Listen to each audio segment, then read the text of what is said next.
people buy houses as a liability, right? So they're stretching their budget. So we really encourage people to not max out their budget. And when we say we can make your first home an asset instead of a liability, most of our buyers they're creating income through their first home.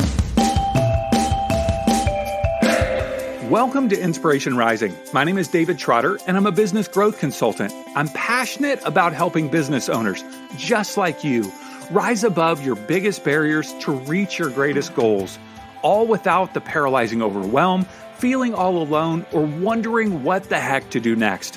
I'm a former pastor and a serial entrepreneur who's passionate about personal growth because that's what's helped me cultivate peace in my life and empowered me to love my amazing wife, Laura, of 26 years, and our 2 almost grown kids. So if you're all about business, personal growth, and peace in your life, you're in the right place. I'm super glad that you're here. Hello, friends, and welcome back to Inspiration Rising. It is so great to have you with me. I don't know about you, but real estate is really overwhelming to me. I actually think they should call it really overwhelming estate. Yeah, come on now. That's pretty good. I think that might catch on. Now, my wife and I have purchased 2 homes over the years. And of course, we've been through the entire process of looking and buying and the paperwork and realtors and all that stuff. But it can still feel overwhelming even when I think about it now. Now, I will say that I do feel a bit more confident about the idea of investing in real estate after chatting it up with Steph and Kristina, the founders of Open House Austin, a real estate education company and realtor team working on expanding the possibilities of home ownership throughout the country. They actually saw how scary it was to not know what you were getting into when you were first trying to buy a home. And they also saw that it was overwhelming and felt unattainable to get real estate investing advice from those self-proclaimed real estate gurus, people who only talk about buying $1 million properties in bulk, like most of us could even do that, right? So if you're looking to purchase your first home, you will love this conversation. But if you already own a home, we also talk about real estate investing in a way that I think will be super helpful for you and may even open your eyes to a new opportunity. All right, let's jump into my conversation with Steph and Kristina of Open House Austin. Well, Steph and Kristina, thank you so much for taking some time to hang with me today. I appreciate it. Thank you for having us. Yeah, we're super excited. Yeah, it's good to have you guys. Let's talk about Open House Austin. Why did you start this business and what is it all about? So we just realized that, when both of us tried to buy our first house, there was no first-time buyer education out there at the time. Like there was so much information, but none of it was for first-time home buyers. And so it was super overwhelming. And I know at least like when I tried to buy a house, I, was naive and like just went for it and then just was super disappointed because I found out later I couldn't buy and like no one was really guiding me. So that really kind of struck a chord and we had struggled. We both of us struggled buying our first house, and there's a lot of realtors overlook the demographic of first-time buyers because it's not, you kind of have to do a little bit more hand-holding, which is normal because the buyer hasn't done it before. So we had a bad experience. And so we kind of set out to fix that. And so we catered to the first-time home buyer and we joined forces. We kind of had similar values, similar a clientele almost. And so we started working together as realtors. And then we were like, this is important. And it really was resonating with people saying like, I feel seen. I feel like I have now the tools that I need to successfully buy my first home. And so we wanted to take it national. Yes. And what is very different that we are providing also is like letting first-time buyers know that they can be investors with their first home. So that is what Steph and I really feel strongly about. And that's what we teach. So that's how we got started. Yeah. And as investors ourselves, we practice what we preach as well. And so we feel really strongly about learning from people who have the experience and who are really doing what you want to do. And so we bought our first homes with an investor mindset, and we continue to buy. And so we help people who just want to buy their first home, but also people who want to jump into being real estate investors. So when you say their first home can be an investment, how is that different from, like, what's the other option? A loss? Well, we see it often is that people buy houses as a liability, right? So they're stretching their budget, they're house poor, you've heard that term. Oh, yeah. And so we really encourage people to not max out their budget. And when we say we can make your first home an asset instead of a liability, most of our buyers they're creating income through their first home. So they have a roommate, they are using Airbnb to create income. They're adding a back house to rent it out. And so we've made it so that we have lowered or completely canceled our mortgages through, we call it house hacking. Yeah. We did not coin that term, but we are very passionate about house hacking and making your first home an asset, a true asset. And I think also just showing people how they can be creative with real estate, because I think a lot of people walk into a home and they're like, oh, the natural light or the layout. And then we kind of show them, even a lot of our clients never considered buying a fixer-upper home until working with us, because we show them that what to look out for, what is actually scary, what, is not a big deal, how much things cost. So that's what we just show them, a different perspective. Mm-hmm. So what are some of the biggest misconceptions that people have, especially first-time, home buyers are going into it going, oh, I'm so worried about X. Like, what is that thing that they're worried about that's actually a misconception? Yes, we've been talking a lot about that recently because we hear them a lot. And one of the most common ones we hear is, I don't want to be tied down, especially because a lot of what we teach really can stick out to someone who's in their 20s with house hacking, like a certain way of house hacking. So people are like, well, I don't want to be tied down. I don't want to live in this house for 20 years. That's what their parents did. And we showed them that actually, if you buy a house, you can have more freedom and flexibility for your life. Like, we had a client a couple years ago who wanted to buy a house, and she had a corporate job, and she really wanted to quit her job and travel the world. And so we helped her buy a fixer-upper home where she bought a house with a lot of land, and she was actually able to buy a fixer-upper home, rent out one room in her house and kept a room for herself. And then she also rented out part of her land, and to someone with an Airstream. And then she just left. She quit her job and she traveled the world, and she actually met her now husband, while traveling. So we love showing people that they don't have to be tied down when they buy real estate. Such a good, yeah. And having all of her expenses covered while she was gone, and she had a place to come back to. Yes. It's it's stability, but also freedom. And you don't have to just be stuck in a house for 30 years. Yeah. So I don't want to be tied down. That's one misconception. Give me a couple more. Yeah. The main one that is the tale as old as time is you have to put 20% down. Yeah. And we are all about being creative, obviously, with your real estate investment. And you do not have to put 20% down when you're being creative and you're being smart and buying an asset. So in all states, the minimum down payment is 3%. And there's anywhere for a first-time buyer. So you can put anywhere from 3% to obviously 20% or more. Yeah. But in this day and age, it is really hard to save up $60,000, $80,000.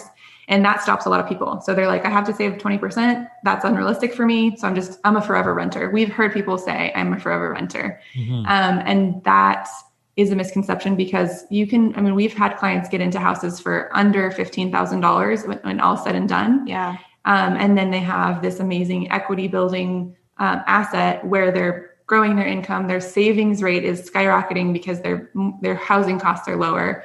So we're obviously very, very fired up about this, but that's a big one, 20%. And that kind of leads into the other misconception, which is I can't buy my dream home yet, so I'm just going to wait.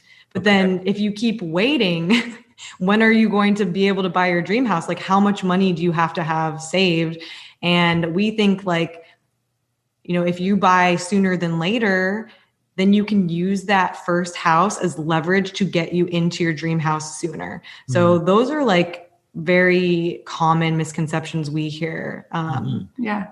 And that one is my favorite. And I was actually thinking about this because I have bought every 2 years and I've just rolled my homes into rental properties. So I buy a house, live in it for 2 years, make that house a rental, and then I buy a new house. And so I actually think buying a dream home as your first home is detrimental to your investment strategy because you won't want to leave it. Yes. And so having that be, having your mindset where you're like, I can trade up. I buy something and then I will be in a better position to buy a house in a better location with more space.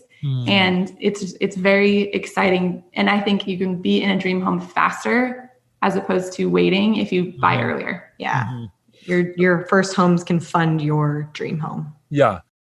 Imagine having a dose of inspiration delivered directly to your heart every single day. That's my intention when I send out the daily InspoText, an encouraging text message that arrives to your phone free of charge. I send quotes like, "Start from wherever you are with whatever you've got" by Jim Rohn. Then I'll add a couple of thoughts to help you reflect on your day. If you're interested, text me at 949-401-6090 and say, "Hello, Dave."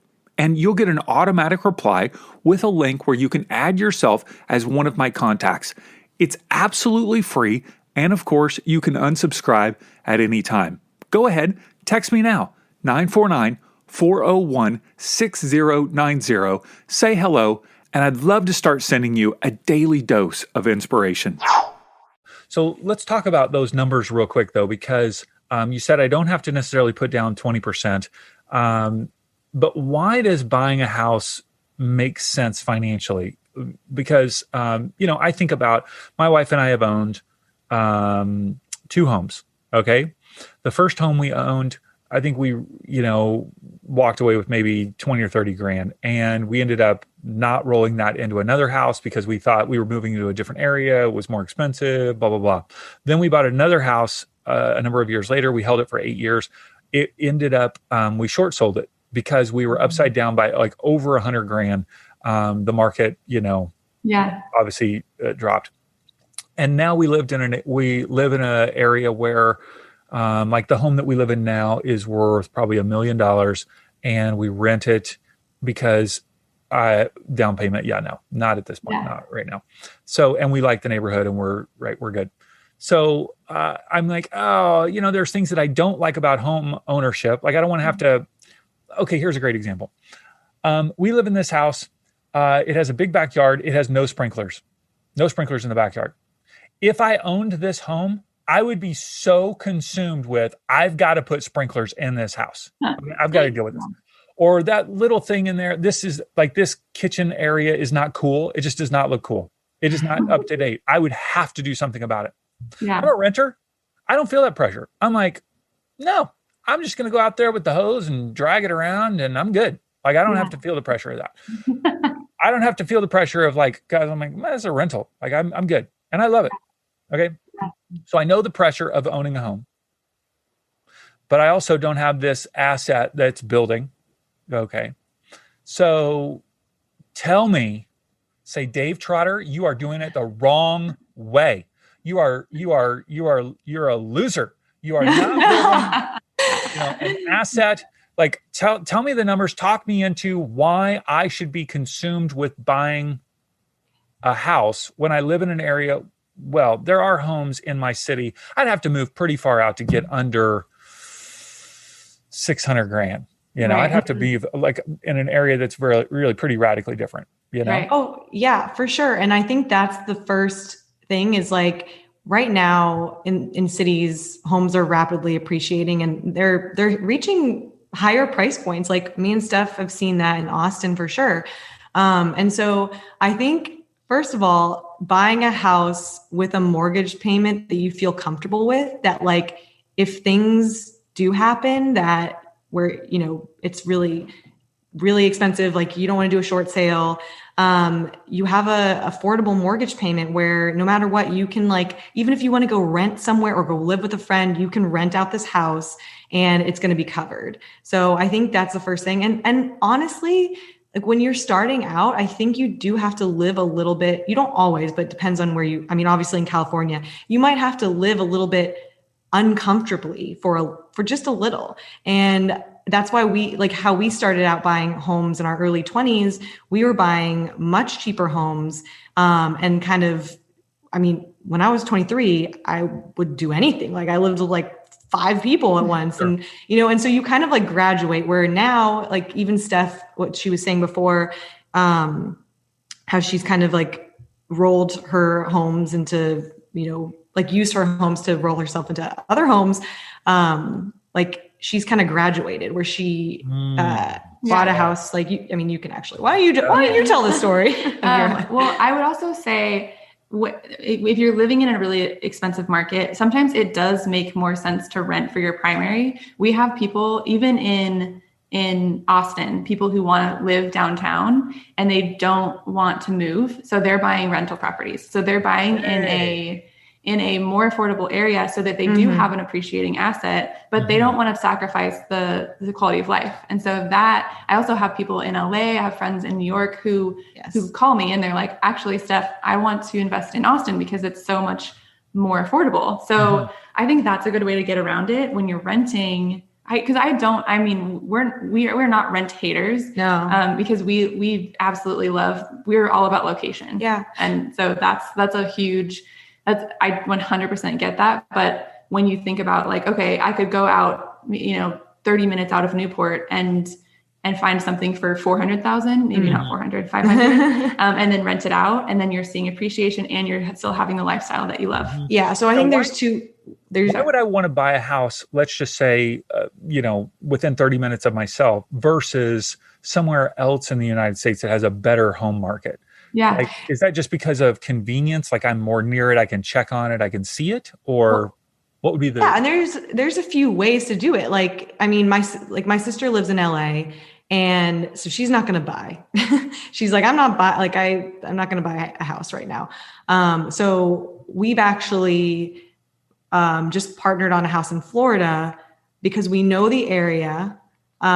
We grew up going to this area. We know it really well. And so that made sense for us. And I know Steph and I have both bought outside of Boston, and you just have to make sure that like you do know that area, because we bought in like San Antonio, and I don't know if we'll do it again. And just because we didn't know it that well, but it could be a good option if you know an area really well. At least that's in my opinion. Yeah. And the key is the team on the ground. Yes. Right. So if you can make some trips out there, really meet your real estate agent, meet the contractors that you might be using, have a property management company lined up. You can do this in really affordable markets. San Antonio is a good example of one. We've pulled out of San Antonio because it's an 1.5-hour drive and we didn't have a good team on the ground. But now I bet we could compile a really good and solid team, which would make it that much easier. And I think in not going 30, 40 miles away, if it's too expensive, and going to like a $200,000 to $250,000 market would be great for you. And another way, like you can buy out of state or whatever, even out of county, you can buy as a second home, and you can still put 10% down. So if you're like, I don't have 20% for an investment property, because if you're not buying a home that you live in, you have to put at least 20% down. You can buy it as like a second home. And that means you only have to, I think you have to stay there a certain amount of days out of the year, but like, I think it's like 2 weeks or something. Yeah, it's really low. Yeah. Okay. I don't know if you've talked it into me yet, but I'm getting closer. I'm feeling the vibe. If a listener is, going, okay, you're talking to me into this, I want to get into my first home or maybe a next home. Where should I begin? Like should I begin by looking on Zillow? Should I get a real estate agent? Should I get qualified? Should I save up my pennies? Like, what do they need to do? Yeah, this is the reason kind of we started our course, is because no one knows where to start. The internet is full of murky information. It's all overwhelming. It doesn't speak directly to buyers. And so we started Open House Homeschool because people don't know, should I go to Zillow? Should I? So obviously in our biased opinion, you should start with Open House Homeschool.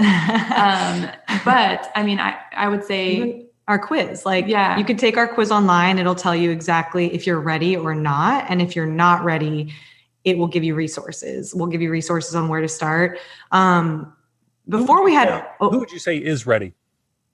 Who is ready? Well, we might say anyone, but so if you have at least savings for 3% down payment, and then it's like 2 to 4% for closing costs. And so that's only for first-time home buyers is the 3%. Is that correct? 3%. Yes. And then it jumps to 5%. So it's not a huge difference, but 5% for primary residence is the minimum if you're not a first-time home buyer. Okay. Yeah. And then if you're buying a second home, 10%. If you're buying investment, 20%. And then we like to say having a cushion of at least 7,000 savings extra, like it just, for if something goes wrong, at least. So first of all, money, having some cash money. So we're talking about about 6%, because you got 3% plus 2 or 3% for the closing costs and all of that. So about 6%.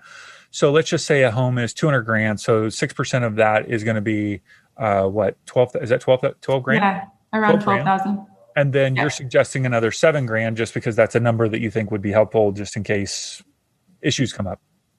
Yeah, that's like a cost of like a big ticket item, like if your AC goes out. So in Texas, it's really important that your AC is working at all times.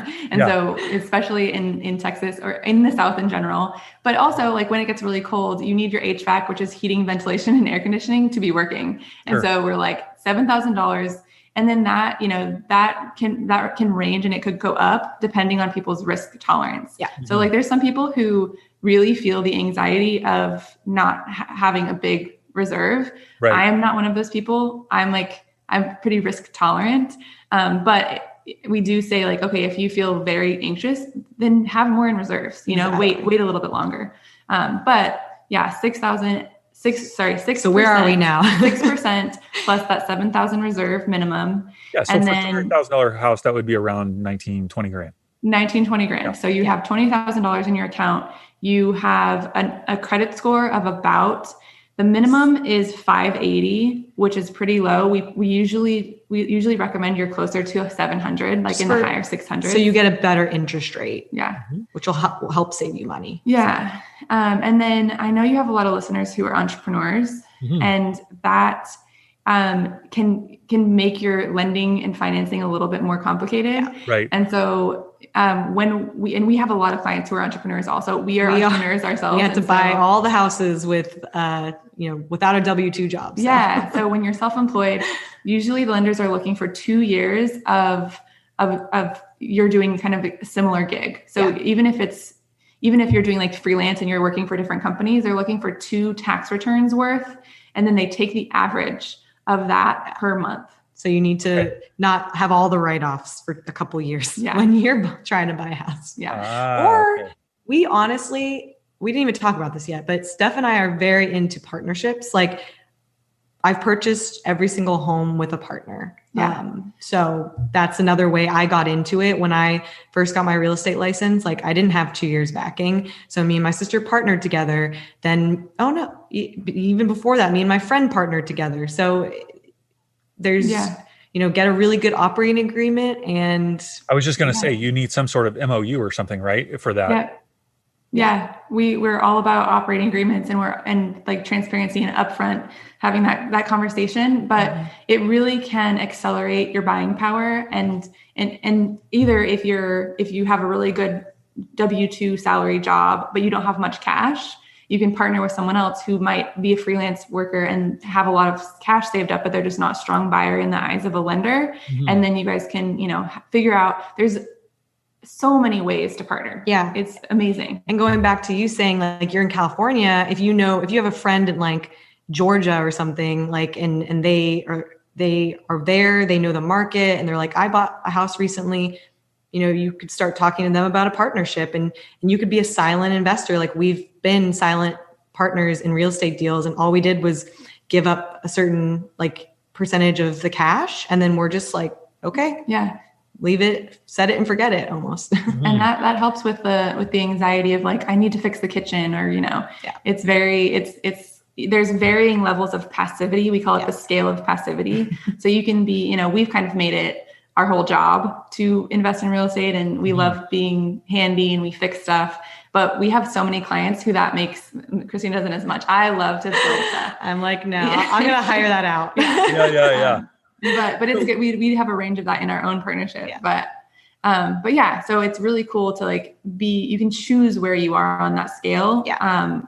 Depending on your personality. Exactly. Mm-hmm. So go back to your example, Kristina, on the investing in somebody's home somewhere else. Like maybe they want to buy their own home, but they don't have enough cash to put down. So let's just say I want to put down $20,000 to help them get into that home. Mm-hmm. And yet they're going to make the payment over time, right? They're going to make the mortgage payment, but I'm the person who put the down payment and covered all the closing costs and so forth.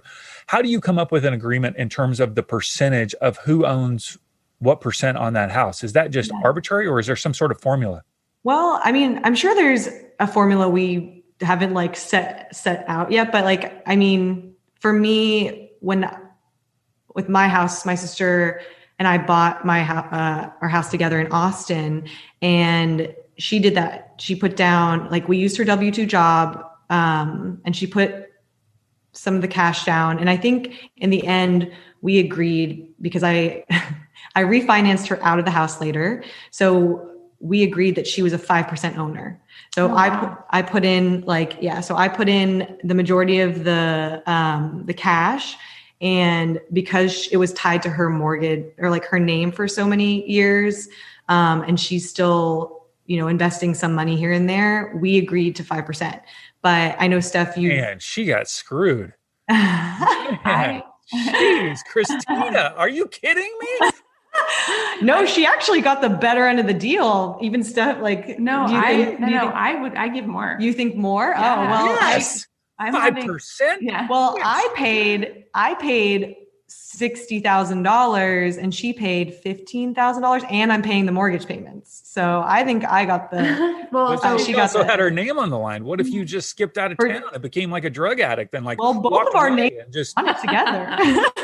I see what you're saying. This exact thing is happening to me right now, and this is an illustration of how this can be different for everyone. Mm-hmm. I have two younger sisters who are 10 and 11 years younger than me. And I really want them to be excited about real estate. And so one of my sisters is on the loan of my last house, and I'm just actually today closing on a new house. And my second sister is on the loan for this one, and her dad put in $20,000. He lives in Houston. He put in $20,000. The loan is not in her name. It's only in mine. And she gets 30% of the house, and I get 70%. And so I had to put way less cash. I couldn't have done this without her. Mm-hmm. And so, or without them. And I also want her to be excited, and it's a way of getting her in and helping her out and getting the vision, and also making some money, and it helps you, obviously. Yeah. And so what will happen is when we sell this house, so she doesn't get any, I'm paying the mortgage payments, I'm doing the renovations, she doesn't get anything. And then when we sell, I take everything that I spent on the house. She takes the $20,000 that she put in. Okay. So after we take whatever we put in, we split it according to the equity split. Okay. All right. Steph, you sound way more generous. I want to invest. I feel like it just is it's so variable. So basically what I'm hearing you say is it's whatever the two of you come up with that feels equitable in some way based on whatever your relationship is. Yeah, I hear that. Yeah. Okay. Interesting. Okay. Now, so I have, I know people that have had, 10 investment properties, and then the market goes upside down. They lose every one of them. It's a major headache. And they're like, oh my God, this is a nightmare. Okay. Yeah. Like those are the stories in my head. Yeah. Those are the stories in a lot of people's heads. Yeah. Yeah. So talk me out of those stories. So, I mean, we invest in pretty mid-tier properties.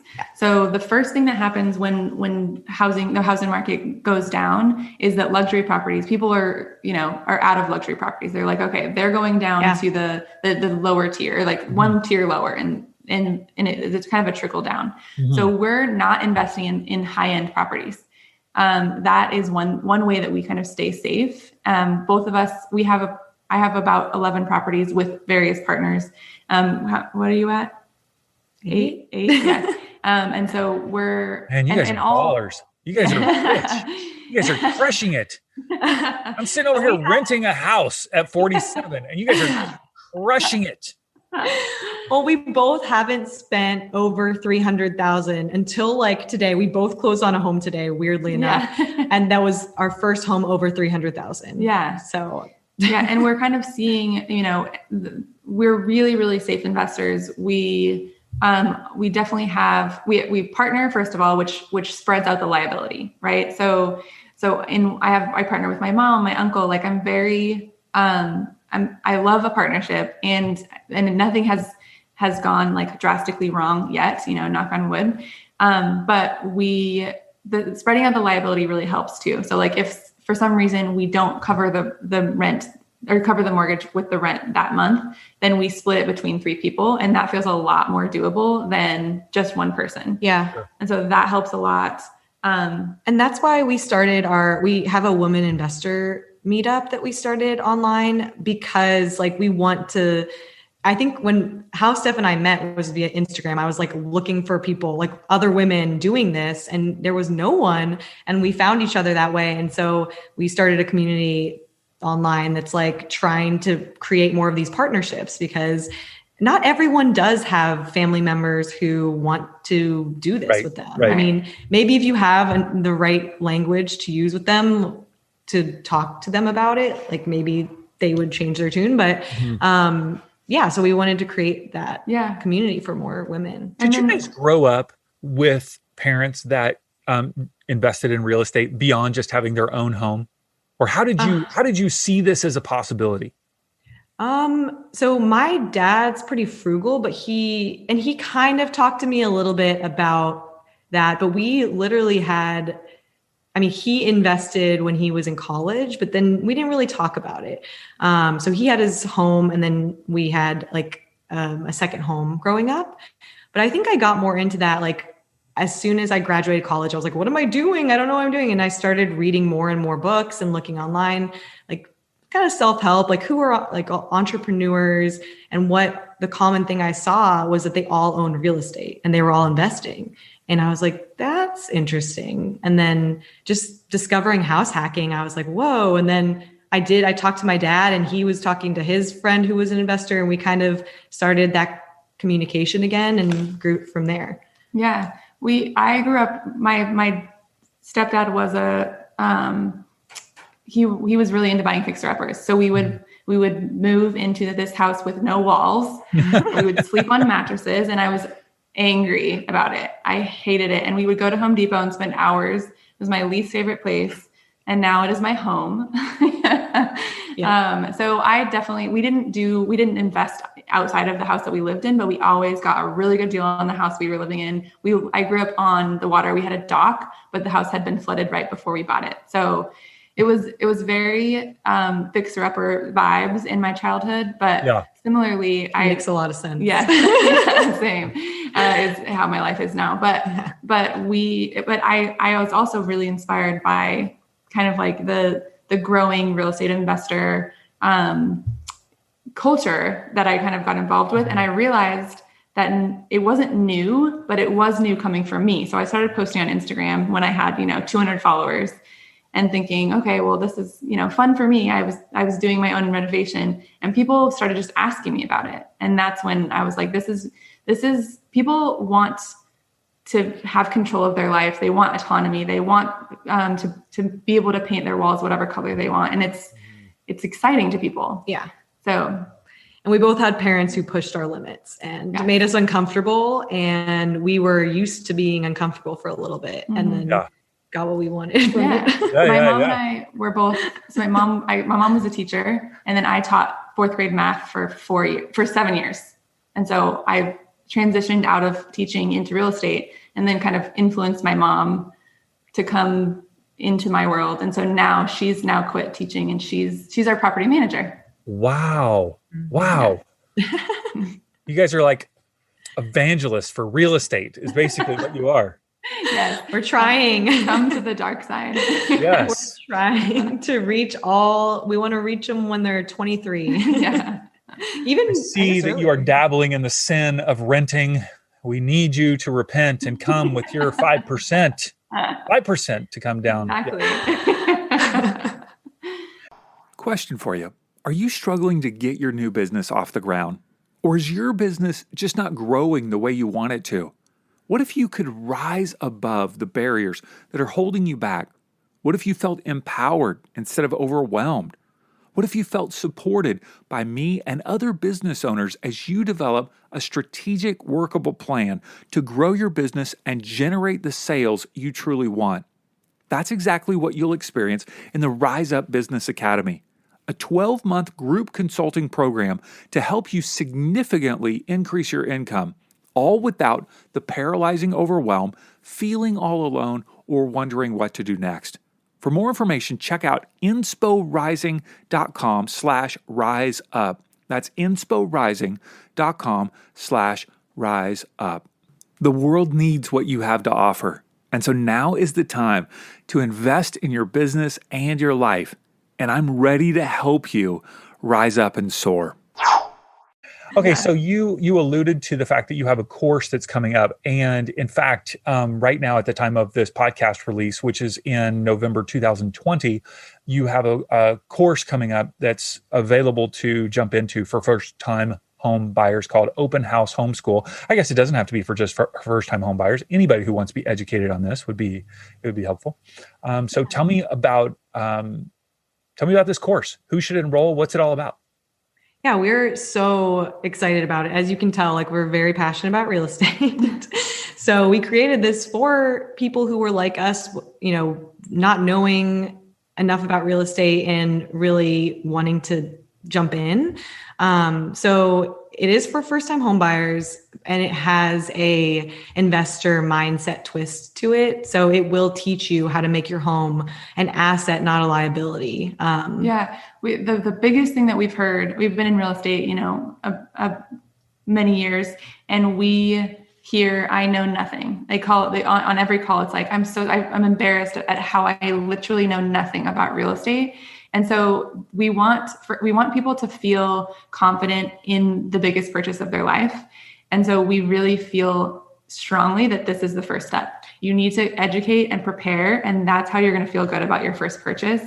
And really, like, this is the largest purchase of your life.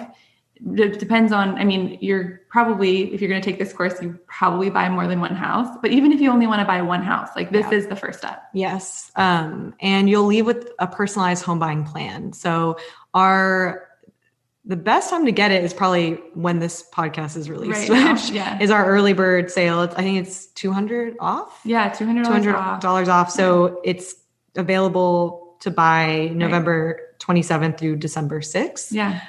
6 modules. It's kind of cutting through all the confusion. So it's everything that you need. And then none of the things that like are superfluous information, which is what you get when you search on the internet. It's like when you Google, like, I have a rash on my hand, and it's like, you have cancer. Like, cancer, you're dying. Yes. Yeah. Yes. So we've really tried to distill it, and people are so busy. It's really hard to commit the time. And so this, not only is it giving you all the information, but it's also holding you accountable for making this a priority, because we truly believe that this is a priority, and that if you do this sooner, your net worth will be higher, your autonomy will grow, your freedom will be there in all the ways. Yeah. And then once you do like buy with us and go through this, we don't go away. Like you're then in our homeowner community and you can't get rid of us. Can't get rid of us. So we'll be there, like, answering questions as things come up and like sharing wins. And that's a huge part of our business is the community. We feel really strongly that like we didn't have a community, like we found each other and we became each other's real estate communities. And so having a community around which you can ask questions that you think are stupid, all of those things, and make sure that you're not wasting money, saving taxes, all of those things that like, it's not your job to know, but it kind of becomes your job to know them once you become a homeowner. Mm-hmm. Like you said, it's really anxiety producing to like, I need to put in sprinklers. What is the first step to put in sprinklers? Yeah. And so having that community is key. Mm-hmm. Is this just for women or are guys invited as well? Or how does that? Everyone. Okay. Yes. Everyone can join. Yes. We have a lot of couples too. And that's been amazing because they've said like having dedicated time with your partner to spend time on this, like I'm going to spend an hour and a half a week. Like mm-hmm. they make miles of progress and they're, light years ahead of their peers who are in the same boat. And they're each other's accountability partners. Yeah. So it's good. And that's one thing with clients, like if they are couples, it's hard to navigate those two different opinions sometimes. So it's good to be on the same page. And this is the best way to do it. Yeah. I think what I love about what you're doing is that I think that there are so many fears and misconceptions and the stories in our head, like the stories that I brought up. And what I hear you saying is you're trying to push beyond that to go, okay, that's one experience, but here are tons of other experiences that produce a different result. Yes. Or I asked the upbringing question because, I grew up in a family that didn't even think about investment properties too much. My parents did own, they've owned two, they just more recently, owned a couple of houses and they sold one of them. And, but that wasn't a thought process, it wasn't a thought process of investment. It was more to the stability. Like, hey, my dad does 9 to 5, works for the government. We have a house. That's it. So I think what you're doing is kind of pushing people to think in new ways, that maybe didn't grow up thinking those ways. And I love that. That's awesome. That is so good to stretch people's minds. And you've stretched me here. I'm kind of like, well, okay, maybe I should think about this, Yeah. All right. Yeah, the mindset piece is what we've found makes the biggest difference. Yes. Right. We can teach, and we do. There's so much information in our course, so much. But the biggest thing is the mindset. And so we have a case study in every module of here's a real buyer that did this, and hopefully the students of Homeschool will be able to see themselves in those case studies. Exactly. Because we can teach all the information all day long, but if you don't see yourself there, like you're not going to do it. So right. You guys are just doing good stuff in the world. Love it. Thank you so much. And of course, even though the name of your company is Open House Austin, which people can go to openhouseaustin.co.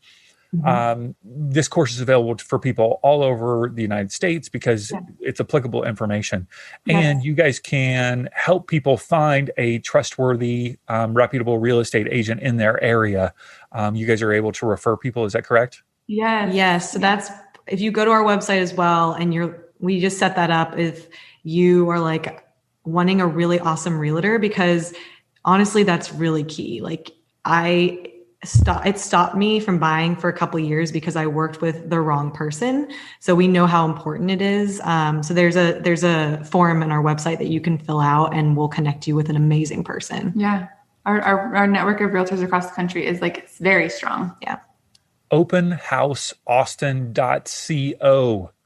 Mm-hmm. Yes. Okay. Steph and Kristina, thank you guys so much for what you're doing. You're doing great work, and congratulations on your success already.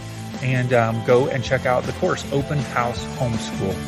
All right. Thanks so much. Thank you so much for having us. This was so fun. Yeah, it was really fun. We love this. Thank you so much for all you do as well. Yes.